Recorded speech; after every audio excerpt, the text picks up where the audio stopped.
If I could persuade you to believe what tonight I hope I will try to, your entire world would change.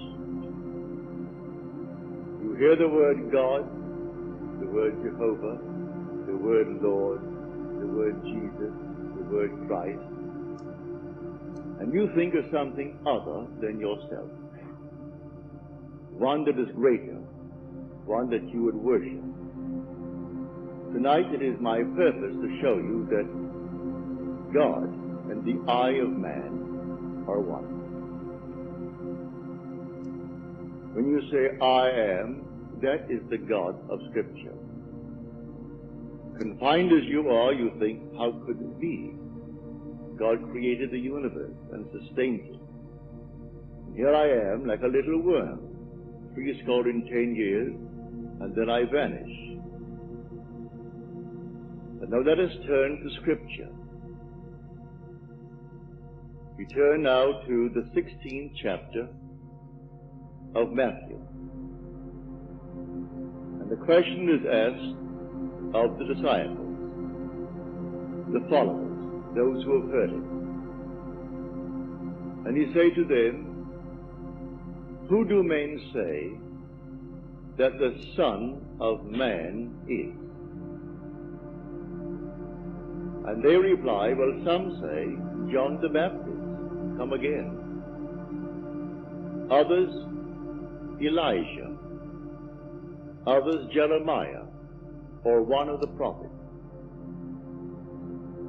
Then he said to them, but who do you say that I am? And the spokesman called Peter answered and said, thou art the Christ, the Son of the living God.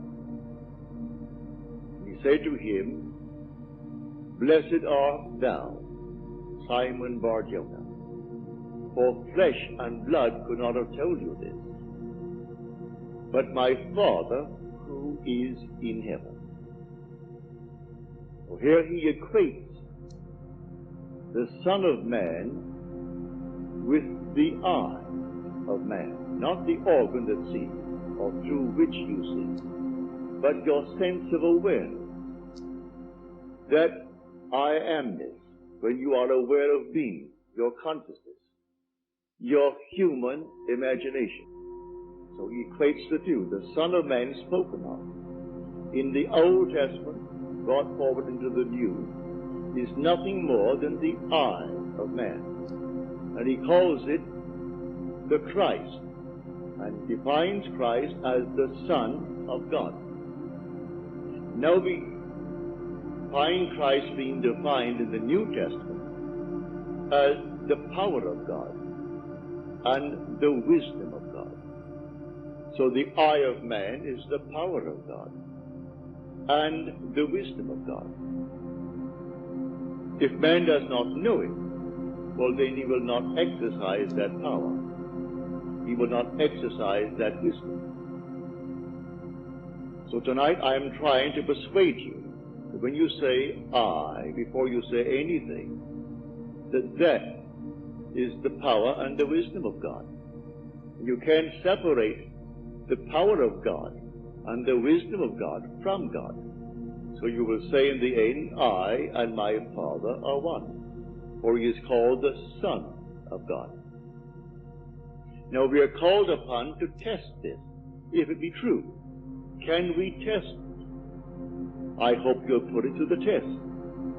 When I tell you that your own wonderful I amness is God, though prior to that you believe that you are little something, moving across the earth for a few years, 70 years, and then you will vanish, in the hope of some restoration, but a hope, no assurance. But now I'm going to tell you that you really are God. Your own wonderful consciousness, your human imagination, that is the God of Scripture, and there is no other God. Imprisoned as you are in these bodies of flesh, you did it for a purpose. Now let us see what it tells us about this Son of Man that is now equated with the I of man. No one has ever ascended into heaven but he who descended from heaven, the Son of Man. You'll read that in the 3rd chapter, the 13th verse of John.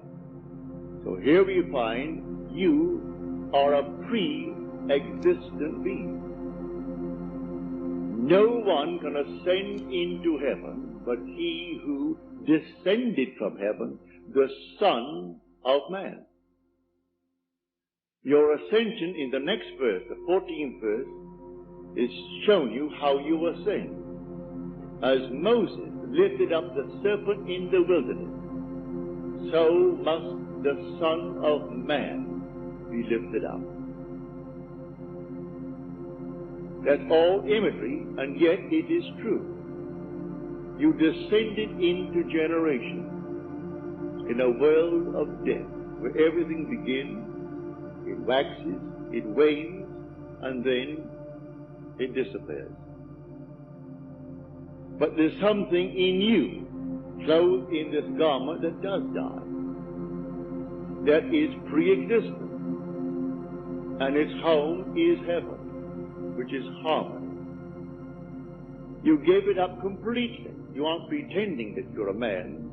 You descended into man. You became man. With all the weaknesses, all the limitations, all the restrictions of man, to experience this world of death and decay. There will come a moment in time that you will ascend from this restriction, taking with you the experience that is yours because of this restriction. And you will ascend in the same manner that Moses lifted up the serpent in the wilderness. That was an adumbration. That was a foreshadowing. You will rise from the base of your spine, up your spine, into your own skull, for heaven is within you. And you will rise like a fiery serpent, without any loss of identity. The form you wear, I hesitate to describe it. I will tell you that your face is human, your hands are human, your voice is human, but do not ask me to describe the body that you wear. It's infinite power, infinite wisdom, and yet it is a form. You are that fiery being that descended, not because of anything that was wrong when you descended. The fall is not because of any mistake on our part. It's a predetermined plan to come down into the world of death and decay and overcome it. If coming down, wearing these garments, we knew who we were, pretending that we were men, we could not accomplish it. Any more than an actor on the stage, pretending that he is Hamlet, can actually play that part. He has to actually assume it, but even then it is still with a little something in his mind. He knows he is the great actor who tonight will go home to his lovely home, and he'll take off the garment and hang it up once more, and tomorrow he'll replay the play. You don't do that in this play of God. You don't take off the garment. You wear it for your 70, and if by strength, your 80, or maybe even longer, or shorter. But the I of man is the God of Scripture.